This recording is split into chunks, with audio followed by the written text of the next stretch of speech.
श्री गणेशाय नमः। श्री सरस्वते नमः। श्री सद्गुरु चरण कमलेभ्यो नमो नमः। ओम नमो भगवते वासुदेवाय। श्री राधा कृष्णाय नमो नमः।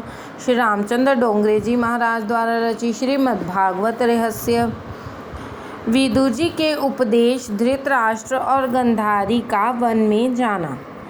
विदुर जी कहते हैं, अब तुम्हें भतीजा प्यारा लग रहा है। याद करो कि तुमने पांडवों को मारने के लिए कितने प्रयत्न किए थे। भीमसेन को लड्डू में विष दिया, लाक्षागृह में आग लगाई आदि। यह धर्मराज तो धर्म की मूर्ति हैं, सो तुम्हारे अपकार का बदला उपकार से दे रहे हैं। मुझे लगता है कि कुछ दिनों में पांडव प्रयाण करेंगे, तुम्हें सिंहासन पर बिठलाएंगे। तुम अब मोह छोड़ो। तुम्हारे सिर पर काल मंडरा रहा है, तुम्हारे मुख पर मुझे मृत्यु का दर्शन हो रहा है। समझ बूझकर गृह त्याग करोगे तो कल्याण होगा, नहीं तो काल के धक्के के कारण घर छोड़ना पड़ेगा। घर छोड़े बिना कोई चारा नहीं है। खुद समझ सोच कर घर छोड़े वह बुद्धिमान है। कुछ ही समय में तुम्हारी मृत्यु होगी।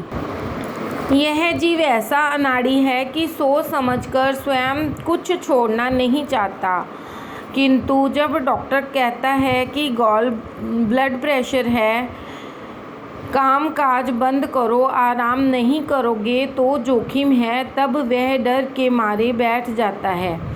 इस तरह लोग डॉक्टर के कहने से धंधा कामकाज छोड़ते हैं। धृतराष्ट्र कहता है, भाई तेरा कहना ठीक है, किंतु मैं तो अंधा हूँ, अकेले कहाँ जाऊँ। विदुर जी कहते हैं कि दिन में तो धर्मराज तुम्हें जाने नहीं देंगे, सो मैं मध्यरात्रि को ही तुम्हें ले चलूँ। धृतराष्ट्र और गांधारी को लेकर विदुर जी सप्त स्रोत तीर्थ गए। सुबह हुई तो युधिष्ठिर धृतराष्ट्र के महल में आए। चाचा जी दिखाई नहीं देते। युधिष्ठिर ने सोचा कि हमने उनके 100 पुत्रों को मौत के घाट उतार दिया, अतः उन्होंने आत्महत्या की होगी। जब तक चाचा चाची का समाचार न मिलेगा तब तक मैं पानी भी नहीं पीऊँगा। धर्मात्मा व्यथित होता है तो उससे मिलने संत आते हैं। धर्मराज के पास उस समय नारद जी आए। धर्मराज ने उनसे कहा कि मेरे पापों के कारण चाचा जी चले गए। वैष्णव वह है जो अपने ही दोषों को सोचे, दूसरों के दोषों को नहीं। नारद जी समझाते हैं कि धृतराष्ट्र को तो सद्गति मिलने वाली है, चिंता मत कर। हर एक जीव मृत्यु के अधीन है। जहाँ चाचा जाएंगे वहाँ तुम्हें भी जाना है। आज से 5वें दिन चाचा की सद्गति होगी और फिर तुम्हारी बारी आएगी। चाचा के लिए अब रोना नहीं, अब तुम अपना सोचो। मृत्यु के ग्रसित व्यक्ति कभी वापस नहीं आता। जीवित अपने ही लिए रोए वह ठीक है। एक की मृत्यु के पीछे दूसरा रोता है, किंतु रोने वाला यह नहीं समझता कि जो वहाँ गया है उसके पीछे उसे भी जाना है। रोज सोचो कि मुझे अपनी मृत्यु उजागर करनी है।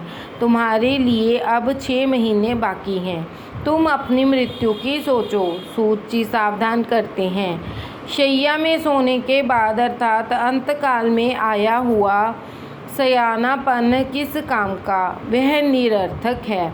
नारद जी कहते हैं, तुम्हें मैं भगवत प्रेरणा से सावधान करने आया हूँ। विदुर जी धृतराष्ट्र को सावधान करने आए थे।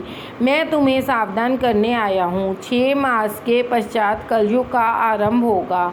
अब तुम किसी की भी चिंता न करो, तुम अपनी चिंता करो। युधिष्ठिर ने कई यज्ञ किए। भगवान द्वारिका गए तो साथ में अर्जुन को भी ले गए। प्रभु की इच्छा थी कि यदुकुल का नाश हो तो ही अच्छा है, और यदुकुल का सर्वनाश हो गया। अब शकुन देखकर महाराज युधिष्ठिर का कलयुग आगमन के संबंध में शंका करना और अर्जुन का द्वारिका से लौटना। युधिष्ठिर ने भीम से कहा कि नारद जी ने जो कहा था वह समय अब आ रहा है। ऐसा लगता है मुझे कलयुग की परीक्षाएं दिखाई दे रही है। मेरे राज्य में अधर्म बढ़ रहा है। मंदिर में ठाकुर जी का स्वरूप आनंदमय नहीं दिखता है। सियार और कुत्ते मेरे समक्ष रोते हैं। तुझे मैं और क्या कहूँ। मैं कल घूमने गया था, एक लोहार के पास एक वस्तु देखी। मैंने पूछा कि यह क्या है, तो उसने कहा यह तो ताला है। लोगों के घरों में चोरी होने लगी है, सो ताले लगाने पड़ते हैं। आज से 6 महीने पहले की बात है। एक वैश्य ने एक ब्राह्मण को एक घर बेचा था।